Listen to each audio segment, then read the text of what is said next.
kagandahan. Alam kong tinatawag ako ng Diyos na magsisi.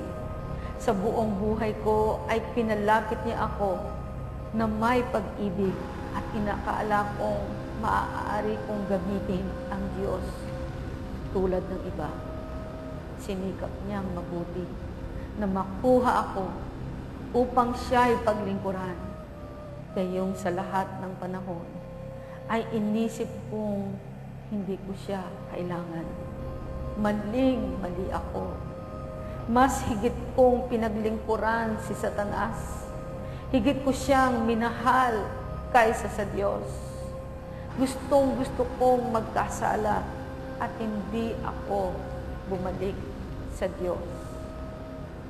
Ginamit ni Satanas ang aking ganda, ang aking pera, at lahat ng aking iniisip ay natuon sa laki ng kapangyarihang ibibigay niya sa akin.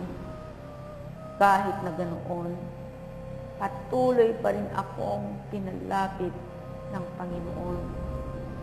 Ngunit inisip ko, may bukas pa ako o susunod na araw. Pagkatapos isang araw, habang nakasakay sa kotse, nakabangga ng bahay ang aking driver at ako'y namatay.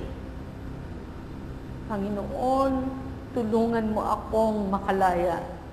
Habang nagsasalita siya, inaabot ng kanyang mabutong kamay si Jesus, samantalang patuloy siyang tinutupok ng apoy. Sinabi ni Jesus, nakahanda na ang hatulan. Tumulo ang luha sa kanyang pisngi sa paglipat namin sa kasunod na balon. Iniiyakan ko sa loob ang aking kakilabutan ng impyerno. Mahal na Panginoon, sabi ko, totoong-totoo ang kaparusahan kapag nagtungo rito. Muling nagsalita si Jesus. Ang impyerno ay may katawan o anyo ng tao na nakahiga sa gitna ng daigdig. Ang hugis ng impyerno ay tulad ng katawan ng tao. Napakalaki at maraming silid ng pagdurusa. Totoo po ang impyerno.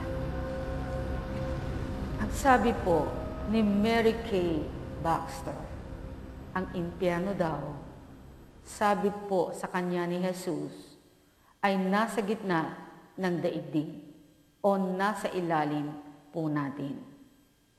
Ito po ay pinatotohanan mismo ng Panginoong Jesus sa Matthew 12, verse 40. Nung sinabi po niya, nakapareho ni Jonah na nag-spend ng 3 days and 3 nights sa belly po ng malaking isda na itinulad din po sa impyerno.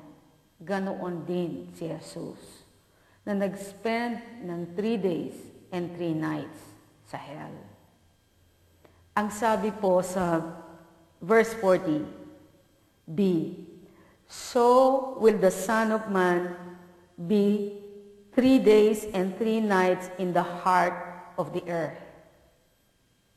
Yung heart of the earth ay yun pong ilalim natin o gitna ng daigdig kung saan naroroon ang impyerno.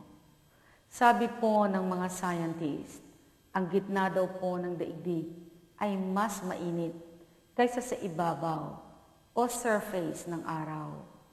At na-discover nila kailan lamang na ang pinakagitna po nito, yung inner core, ay mayroong temperature na mas mataas pa sa 12,000 degrees Fahrenheit. Na-discover din po nila kailan lamang iyon pong mga cracks sa ocean floor kung saan ang apoy ay tumatagas. Ang kapal po na pang-ibabaw ng lupa ay normally 50 miles. Kailangan mo pang bumaba ng 50 miles bago marating ang gilid ng apoy.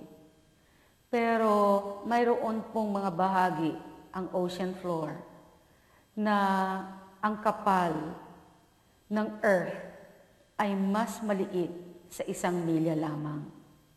Sa mga cracks po o lamat na ito ng ocean floor ay na-discover din nila ang 8-foot long worms na tinawag nilang Riftia, the giant tube worms na matatagpuan lamang sa deep sea vents. Ang sabi po ng Panginoong Jesus tungkol sa hell sa Mark 9:46, where their worm dieth not, and the fire is not quenched. Dooy hindi mamamatay ang mga uod na kumakain sa kanila at hindi mamamatay ang apoy.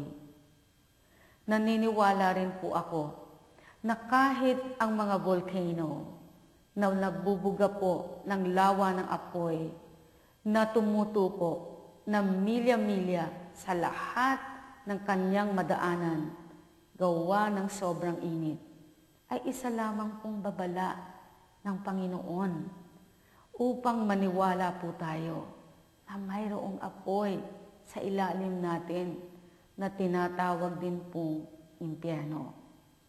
Si Caspar Fusser, isa po siyang astronomer and also physician, ay nag-research at nag-document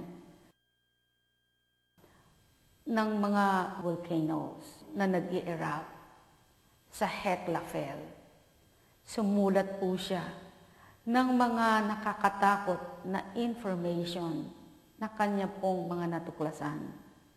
Ang sabi po niya, habang pumuputok daw po ang bulkan, maririnig for many miles ang mga nakakatakot na pag-alulong o masakit na panaghoy, pag-iyak at pagngangalit ng mga ngipin. Mayroon din pong mga naniniwala na nakarinig na nito, na ito nga po ay galing mismo sa mga volcanoes. Totoo po, mayroong hell. Ito po ay nasa ilalim po natin. Bilang panghuli, gusto ko pong magtapat sa inyo. Ang inyo pong maririnig ay pwede pong magbigay ng matinding takot sa inyo. Hindi po naging madali sa aming lahat ang gawin ang episode na ito. Pero ako po mismo ay burden sa sobrang pag-aalala sa maraming tao na binabaliwala ang kasalanan, ang pagpatay, pagnanakaw, pang-aapi, walang takot na pandaraya, kasinungalingan, kasakiman sa salapi at kapangyarihan, katanyagan, paglapastangan sa katawan na templo po ng banal na Espiritu Santo at pinagbayaran ng Panginoong Jesus ang kasalanan sa lahat ng guilty po of sinning at gustong makawala rito. Makinig po kayong mabuti. Ang cover po ng Discover magazine noong August 2002 ay nagtanong,